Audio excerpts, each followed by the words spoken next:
Hey, what's going on, everyone? Izzy here. I just want to let you know before you enjoy the following episode of Izzy's Retro Video Game Reviews, in which I review Fighting Force. Man, the trailer for this for Fighting Force was very hard to find on YouTube, considering it's a game from 1997, and they didn't really do video game trailers back then. They usually did video game TV spots. So this particular game, Fighting Force, was very hard to find the trailer for online because I like to usually put a TV spot or the official trailer before my official review. And this one was very difficult to find, but just want to give a huge shout out to Retro Games TV for saving the day on this one. Man, go follow their channel. They cover a lot of retro video games. If you're into that sort of stuff, give them a follow on YouTube. Subscribe. So huge shout out to them for saving the day on this one. And anyway, enjoy my retro game review of Fighting Force, and there is going to be more to come. So just stay tuned. Peace.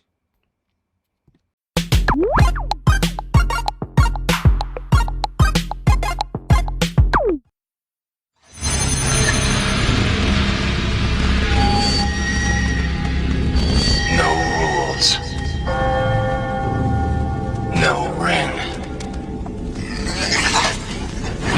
No exit.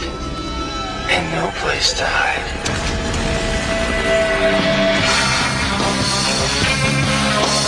Take a fight outside.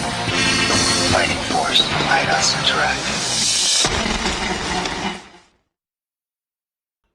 What is up, everybody, and welcome back to another episode of Izzy's Retro Game Reviews, man.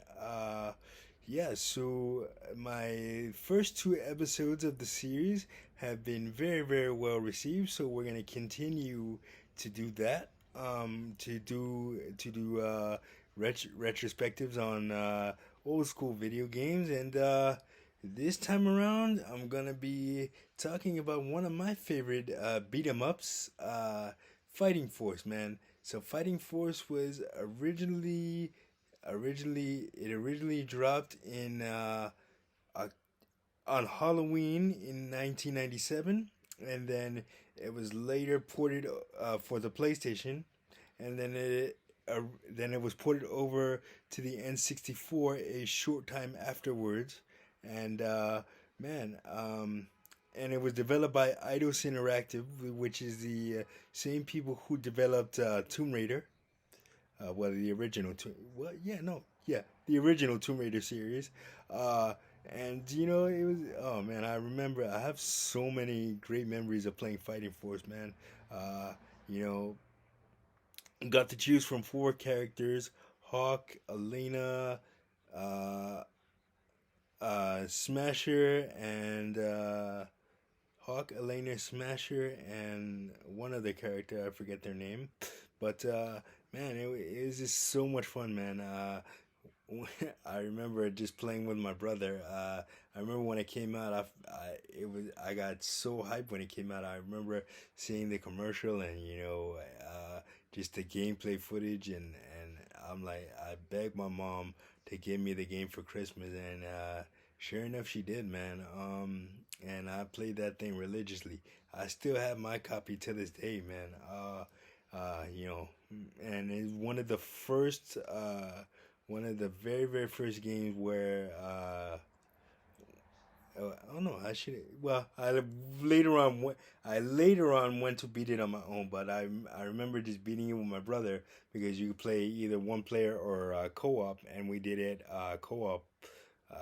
cooperatively. And man, I my favorite characters to use were Hawk and Smasher.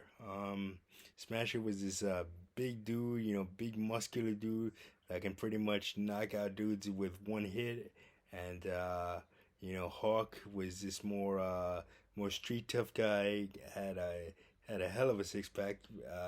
for a video game, the six pack was unbelievably rendered at the time. Those graphics in '97, boy, steady the art.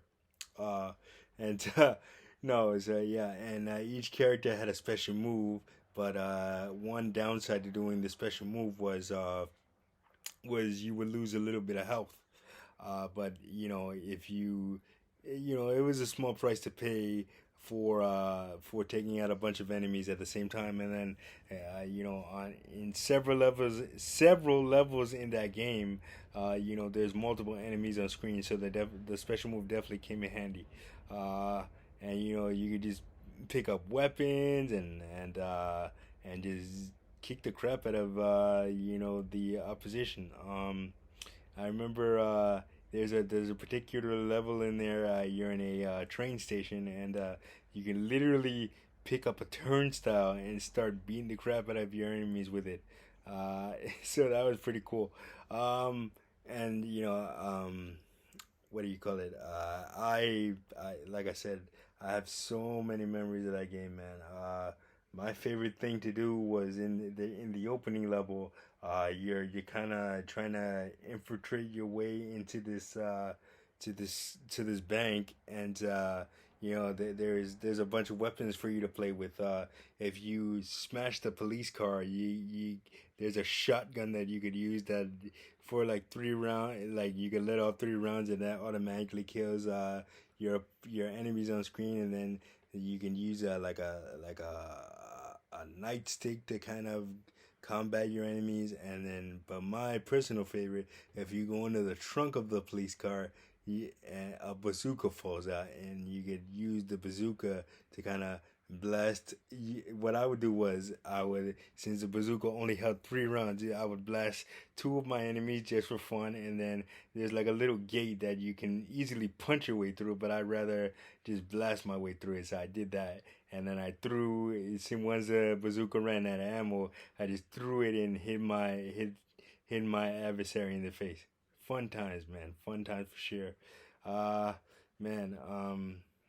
Yeah, no, I still have my copy to this day, and I'm gonna probably whip out my PlayStation 3, and I'm gonna probably fire it up and play Fighting Force, because that's such a great memories, man. Just bonding with my brother Gus, and we used to play. We played it all the time, and then I ended up playing that. And let me just say, that game is so tough to beat on your own, man. If you're not playing co-op, you're gonna have a hard time beating it on your own. And one of the unique things about that game is you gotta earn your continues, man. So the game would save at specific points, but the problem is, like, if you died and you didn't have any continues, you'd have to start the game over. So yeah, it required it was a different layer of strategy to play Fighting Force, and it took a certain amount of skill to do so. But once you beat it, it was definitely worth the reward, man. You know, they made a sequel in 2 years later in '99, which focused on Hawk Fighting Force 2. It was single player. Ugh, I'm not even gonna talk about that, but I felt like I should point that out. Yeah, if you want to look up Fighting Force 2, go ahead. But that was yeah, that was way more poorly received than its predecessor. And I read that while doing research on this game, I read that there was a third one in development, but that got canceled while it was in development. I would have loved to see what they would have done with that one.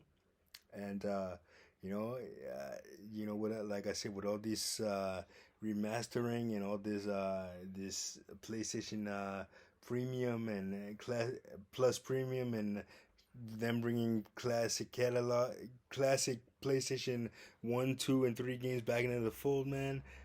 Put Fighting Force on there, man. And you know, let us enjoy the nostalgia, man. And don't put Fighting Force 2 on there, please don't. But anyway, put the original Fighting Force on there, so we can have some fun with it. But yeah, man, that is gonna do it for this walk down memory lane. I hope you guys enjoyed it. like, subscribe, and share. Don't forget to hit that notification button. And if you are a gamer like me and you want to see me cover any retro game, any system, let me know. And I'll do my best to cover it. Let me know down in the comments. And we'll get that going. But for right now, I will see you guys on the next one. Peace.